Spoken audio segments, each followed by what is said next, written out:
Lake নট্রন মৃত্যুর হ্রদ নাকি প্রকৃতির জাদু? পৃথিবীতে এমন কিছু জায়গা আছে যেখানে প্রকৃতি যেন নিজের গোপন রহস্য লুকিয়ে রেখেছে। আজ তোমাদেরকে নিয়ে যাচ্ছি আফ্রিকার তানজানিয়ার এক ভয়ঙ্কর অথচ মন্ত্রমুগ্ধকর জায়গায়, লেক নাট্রন। এই হ্রদকে ঘিরে আছে এমন কিছু ঘটনা যেগুলো শুনলে শরীরের লোম দাঁড়িয়ে যাবে। কেউ বলে এটি একটি মৃত্যুর হ্রদ, আবার কেউ বলে এটাই প্রকৃতির এক আশ্চর্য সৃষ্টি। কিন্তু আসলে সত্যিটা কি? লেক নাট্রনের পানির রং রক্তের মতো লাল। দূর থেকে দেখলে মনে হতে পারে যেন কেউ বিশাল এক মাঠ জুড়ে রক্ত ঢেলে দিয়েছে। কিন্তু কেন এই রং? এর পেছনে আছে এক বিশেষ রাসায়নিক পদার্থ, নাট্রন এবং সোডিয়াম কার্বনেট। এই পদার্থগুলো আগ্নেয়গিরি থেকে এসেছে। পানির অম্লত্ব, যার পিএইচ লেভেল তা প্রায় 10.5। এটি এমনই ক্ষারীয় যে মানুষের ত্বক পুড়ে যেতে পারে। এই হ্রদের পানি এতটাই ভয়ঙ্কর যে যারা এই পানিতে পড়ে বা আটকে যায় তারা প্রায় পাথরের মতো শক্ত হয়ে যায়।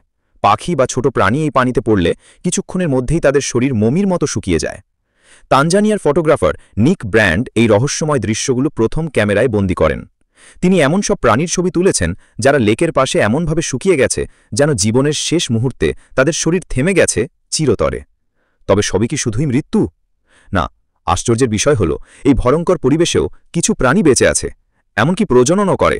ফ্লেমিঙ্গো পাখি এই লেকেই হাজার হাজার সংখ্যায় বাসা বাঁধে, কারণ লেক নাট্রনের ক্ষারীয় পানিতে এমন এক ধরনের শৈবাল জন্মায় যেটা ফ্লেমিঙ্গোদের প্রিয় খাবার।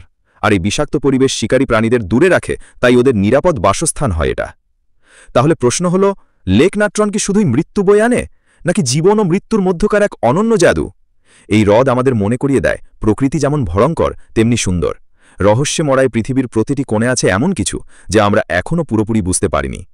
তুমি যদি কখনো তানজানিয়া যাও, লেক নাট্রনের পাশে দাঁড়িয়ে একবার ভাববে, এই হ্রদের নীরবতা হয়তো তোমাকে কিছু বলতে চায়। যদি এই রকম আরও রহস্যময় জায়গার গল্প শুনতে চাও,